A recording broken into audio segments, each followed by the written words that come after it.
Donc vidéo de suite pour AQ40 et cette vidéo va parler de comment se préparer à l'arrivée d'AQ. Donc dans un premier temps, et ce qui me semble primordial, ce sera de farmer les composants pour les popos de résistance nature qui seront extrêmement utilisés durant le raid. Donc il y a deux types de popos. Donc vous avez les petites donc, qui vont encaisser jusqu'à 2250 points de dégâts et les plus grandes qui vont encaisser jusqu'à 3250 points.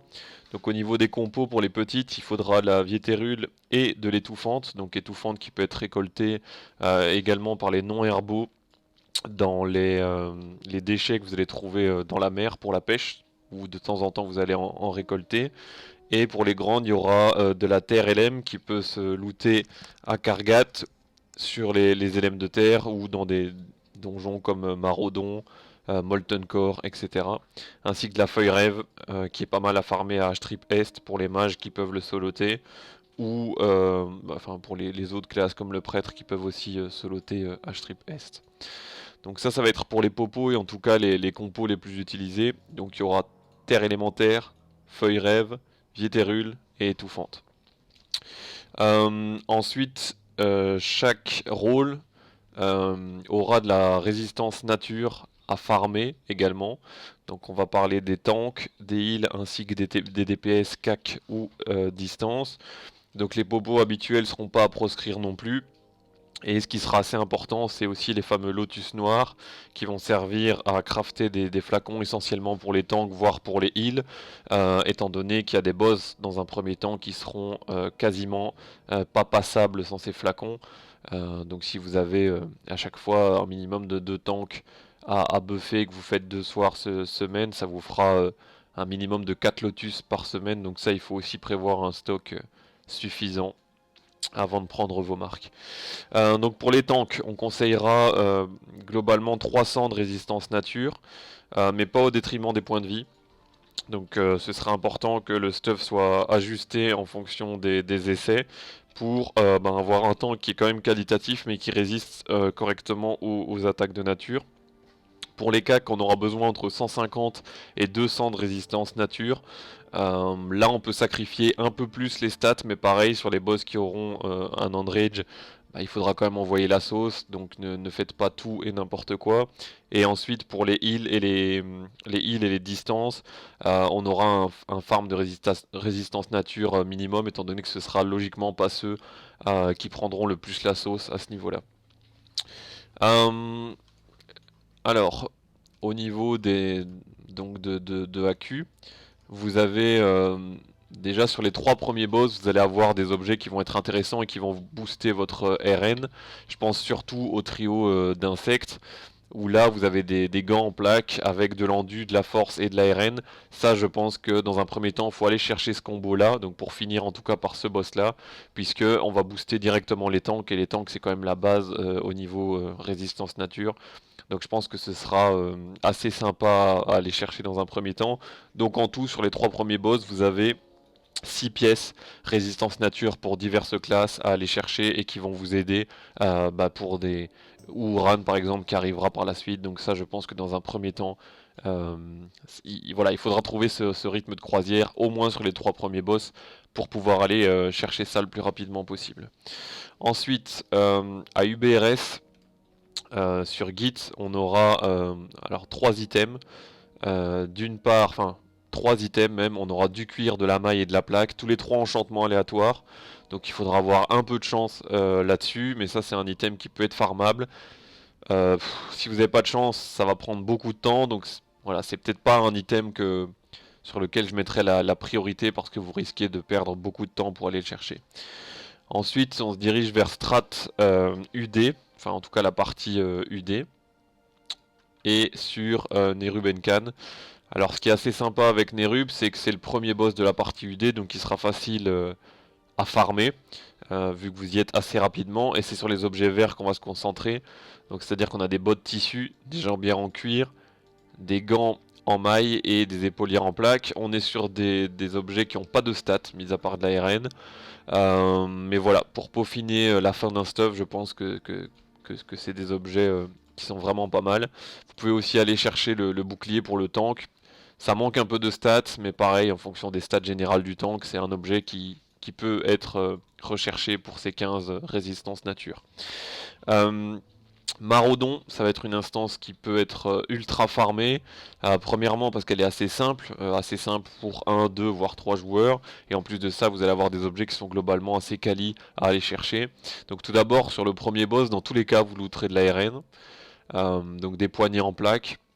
Les bijoux, donc qui apportent 10 RN et en plus annulent un effet de poison. Vous pouvez en avoir 2 par personnage, donc ça pour moi c'est vraiment une grosse priorité, surtout que le taux de drop est assez élevé. Donc ça c'est à aller chercher absolument. Et la baguette qui sera elle moins intéressante, étant donné que ce sera pour les casters ou pour les heals. Mais voilà, 5 résistances nature, en tout cas ça se prend pareil pour peaufiner un stuff, faut aller chercher ça. On aura des épaulettes en cuir et des bottes en tissu sur tranche fouet.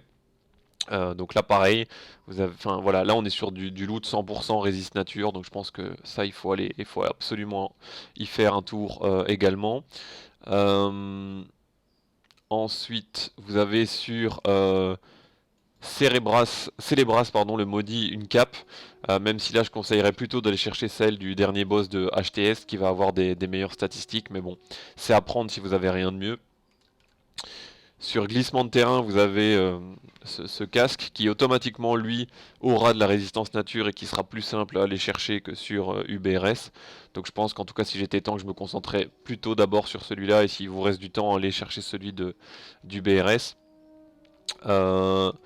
Et enfin il nous restera je pense sur le croco des bottes en cuir qui seront très bien pour les chatons ou pour les voleurs avec 5 de RN et des statistiques qui sont pas trop dégueulasses. Et enfin pour Maraudon, il nous restera les jambières, pareil qui sont pas dégueulasses du tout. Donc on est sur des jambières avec 20 force, 18 tendu et 10 RN. Ça pareil, alors pour War DPS certainement, pour War Tank peut-être, encore une fois à voir en fonction des différentes stats de votre tank. On a H-Trip Nord Tribute. Là pareil, bon Tribute en soi c'est déjà pas simple sauf si vous êtes chasseur à aller chercher, mais vous allez avoir la ceinture ici, plaque, et qui en plus est en enchantement aléatoire, donc pareil je mettrai pas trop d'énergie là-dessus, sauf si vraiment c'est ça que vous voulez, mais ça risque d'être assez coton à aller chercher. Toutes les quêtes qui ont été lancées à Silicius sont à faire aussi, donc à savoir qu'elles vont monter votre répute scénarien. La répute scénarien va vous apporter pas mal de craft, tissu, cuir, maille, plaque pour de la RN, mais qui sortirait logiquement en P6, sauf la maille.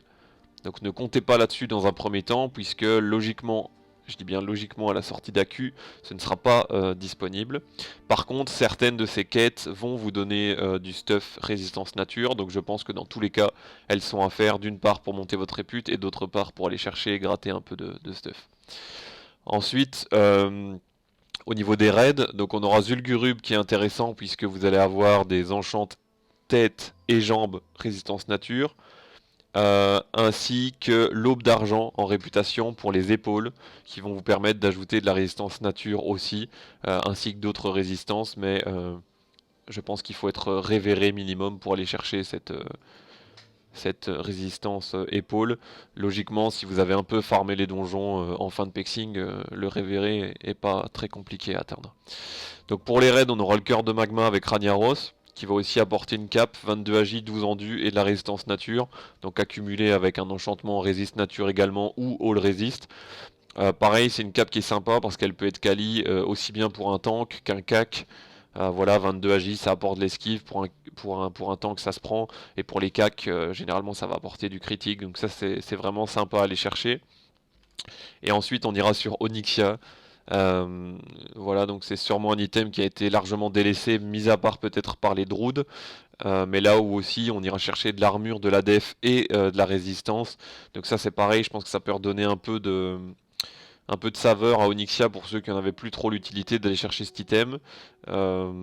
Parce que voilà, ça c'est un item qui est qualitatif et qui va vous apporter un réel plus en résistance nature. Donc voilà, ça c'est indispensable. Donc il faut savoir que très clairement, Sur Molten Core, si on avait 10 joueurs en FK, ça se sentait pas trop. Sur BWL, bon, on était un cran au-dessus, mais c'était pas, voilà, les erreurs étaient encore permises. Ça le sera un peu moins sur Ankiraj, et c'est surtout que tout le monde va devoir s'y préparer. Donc si vous arrivez comme un touriste le premier jour de l'ouverture des portes, que vous avez rien prévu au niveau stuff, résistance nature, etc., vous allez le sentir, surtout si vous êtes tank ou cac, très clairement. Voilà, c'est indispensable de préparer ça, et celui qui ne l'aura pas préparé sera quasiment inutile pour ce raid. Surtout si vous faites partie des MT1, MT2, MT3 ou des CAC qui seront là plus régulièrement. Si vous n'avez pas cette résistance nature, vous allez être quasiment inutile parce que certains boss seront punitifs pour vous.